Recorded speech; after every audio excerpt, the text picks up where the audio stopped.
Hi hello. இன்றைக்கி Sunday. Chicken குழம்பு ஈஸியாக, அதாவது ஒரு 5 நிமிஷத்தில் எப்படி வைக்கிறதுன்னு பார்த்துடலாங்க.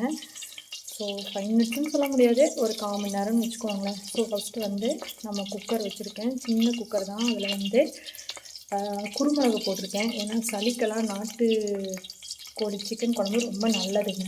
ஒரு பச்சை மிளகாய் ஆட் பண்ணியாச்சு. இவங்களாம் அந்த எண்ணெயோட நல்லா மிக்ஸ் ஆகட்டும். ஓகேங்க, அதில் 2 கறிவேப்பிலை ஆட் பண்ணியாச்சு. ஸோ அதுக்கப்புறமா வந்து பார்த்திங்கன்னா சின்ன வெங்காயம் குட்டி குட்டியாக கட் பண்ணுது, அது ஒரு 10 எண்ணம் ஆட் பண்ணிக்கலாம். 10லேருந்து ஒரு 15 எண்ணம் ஆட் பண்ணிக்கோங்க. இது நல்லா வதங்கினதுக்கப்புறமா ஒரு அரை தக்காளி, பெரிய தக்காளியாக இருந்தால் அரை தக்காளி போட்டுக்கோங்க. சின்ன தக்காளியாக இருந்துச்சு அப்படின்னா ஒரு தக்காளி ஆட் பண்ணிக்கோங்க. நல்லா தக்காளி போட்டுங்க, எண்ணெய் மேலே விட்டு வர அளவுக்கு நல்லா வதங்கியாச்சு. இது கூட நான் 2 உப்பு ஆட் பண்ணேன்.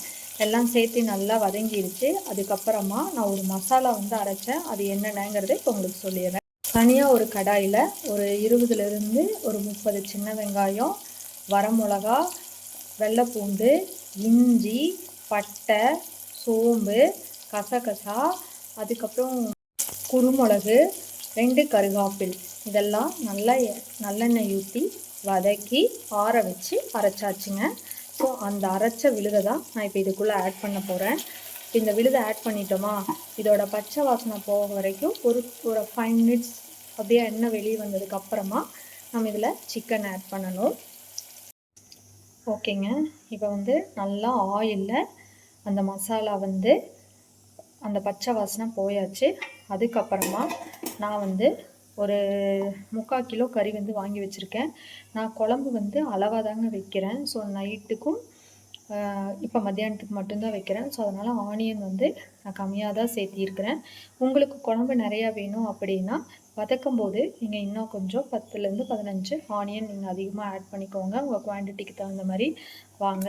இப்போது நம்ம க்ளீன் பண்ணி வச்ச சிக்கனை ஃபுல்லாக இதில் ஆட் பண்ணிடலாம்.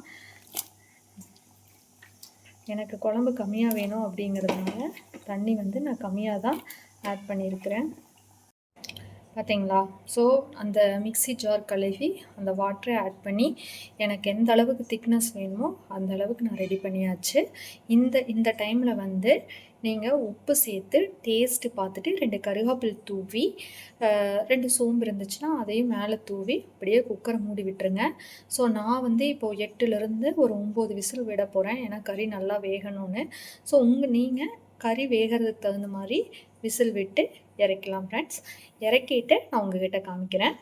இப்போ போய் நான் ரசம் வைக்க போகிறேன்.